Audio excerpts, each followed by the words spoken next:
Yes, I have my nails, hair done. I wanted to talk about low self-esteem. So there was a lady, and men go through it too, where she was crying about how hard it is to be unattractive. I looked at her and I was like, she is gorgeous. But I feel like where she's coming from, because she was a different size than what society would portray as normal. But the thing is, a lot of men now like thick women.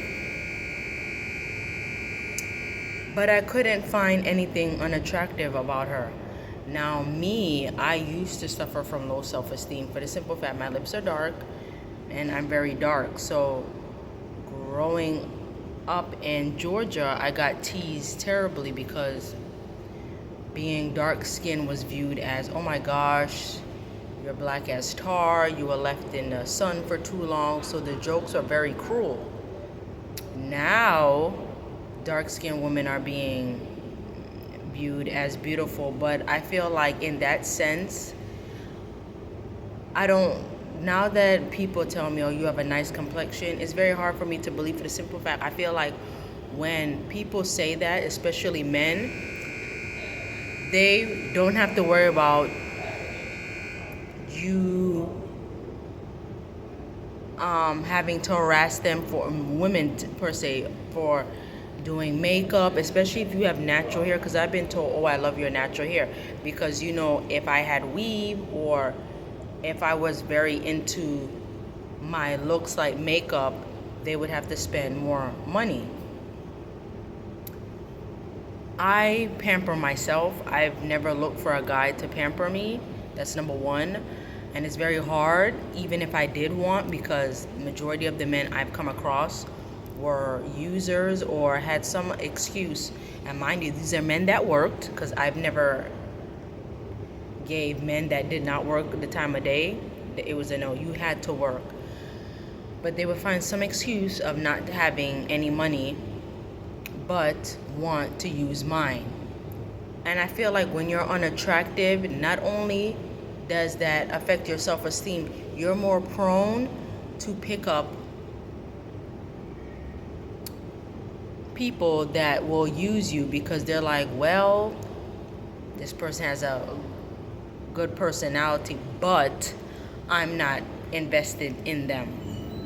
And that goes for men also, because there have been women that they know they're not attractive to that guy, but because he has money, they'll use him. That's why you hear some women will only love a man based on what he offers. That is true. And then you have some women that don't care, but usually if the guy is successful, has status and whatnot, she'll go past the looks, but will cheat on somebody that is more attractive, but the status is low, he makes minimum wage. So yes, that's why I started off saying that men and women suffer from low self-esteem, but it's very harder for women, because look at Notorious B.I.G. He was big and was still able to attract females, whereas somebody like me, if I make six figures or become a millionaire, I'm going to attract men that are users. They're more than likely they're not going to fall in love with me, because they're like, oh, or want to show me off. And that's another thing too. You have people, and I didn't know this was a thing, you have people that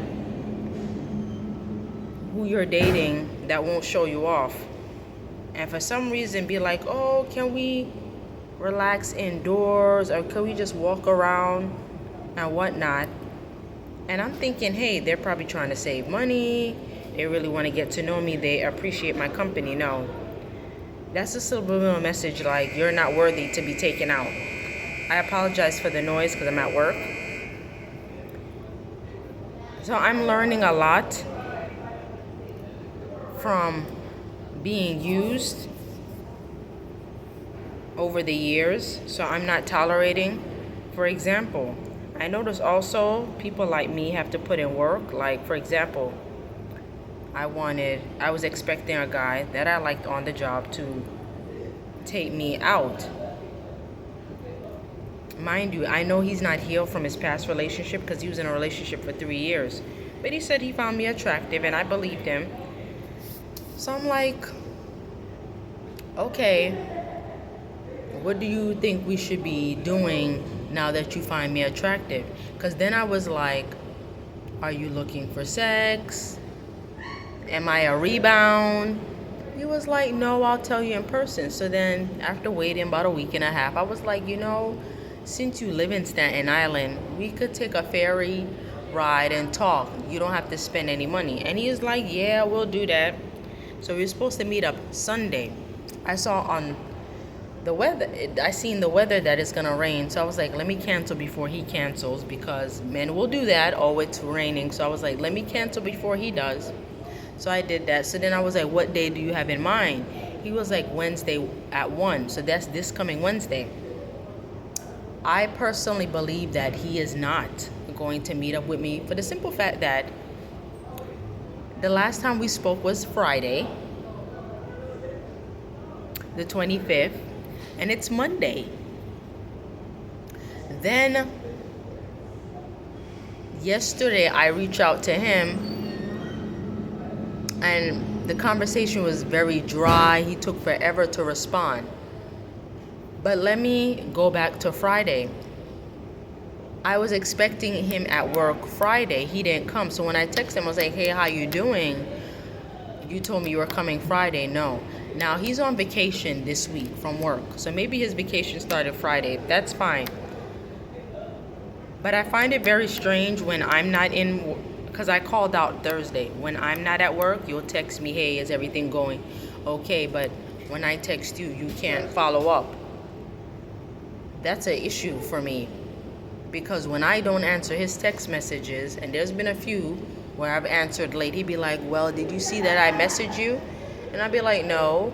Because the thing is, I have a hectic schedule. I'm a mom. I'm busy running errands. Whereas he does not have any children and only has one job. So I noticed that I'm always making plans, which I shouldn't, because my thing is, once you tell somebody that you find them attractive, then you should execute what's the next step. This is why when people be like, oh, you're talking down to yourself, or you don't find yourself worthy, no, I'm beating those men to it, because usually it's them trying to play mind games with me. There have been only like maybe 1 or 2 men that were genuine and that told me what it was from the beginning, like forthcoming. Those are the men I could respect. Unfortunately, there's a time limit on that, because if I know that I'm a rebound or you're using me, that's a time limit. They don't like that and whatnot, but I don't know how long people think it's okay to use somebody for so long. I hope you don't think you're using somebody for 5-10 years. That's a waste of time. Because I feel like when you waste your time with people or in general in life, now you have to play catch up. I'm trying to avoid that. So I don't like the games or wasting time. So if I know I'm a rebound or this is short term, I like to keep it under 1 year and then pursue somebody else. I don't like the back and forth and whatnot. And I've had people that did not like that. They'd be like, oh, I haven't heard from you. Why you haven't text? Or they'll come back with the subliminals. I miss such and such, when they really miss having access to me. But that has to be cut off, because again, I feel like when you mess around or are in situationships, you block your blessings. So that means you're not able to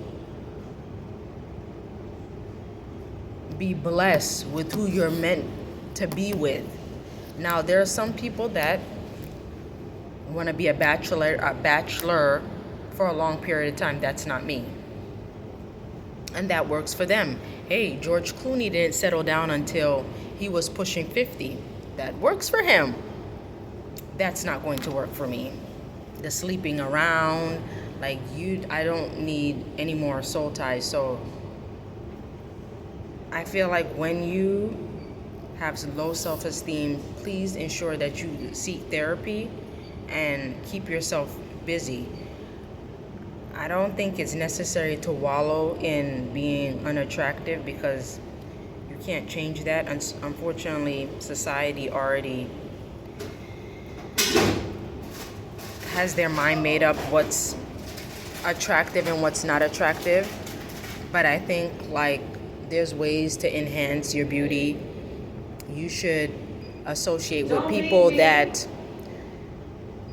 value you or see you as attractive. But crying on social media, I sympathize for those, but after a while that crying and being depressed is not going to get you anywhere. And keep in mind, when you have low self-esteem, people see that and they'll prey on your weakness. So for those that get on social media and cry about not being attractive, dry those tears and make sure that you keep yourself busy or do something productive until your mate finds you. Because if you don't, you'll attract people that feed off of people that's depressed. You'll be used and abused because they go hand in hand. When you have low self-esteem, you'll attract people that like to use and will damage you even more. So you can cry because it's human nature, but dry those tears and attract people that know your worth, or fake it to the point where people can't tell that you have low self-esteem. But yes, I just wanted to put that out there for people that have low self-esteem and feel like they'll never find anybody. You will. It's gonna take time, but you will. But I would not look depressed. I would not dress depressed. Find ways to enhance your beauty and your personality, because you do not want to attract somebody that will abuse you and feed off that low self-esteem. And then, because once you find somebody that abuses you physically and mentally, it's going to take you years to get back up. And then you're going to end up being bitter, and you don't want that. So thank you.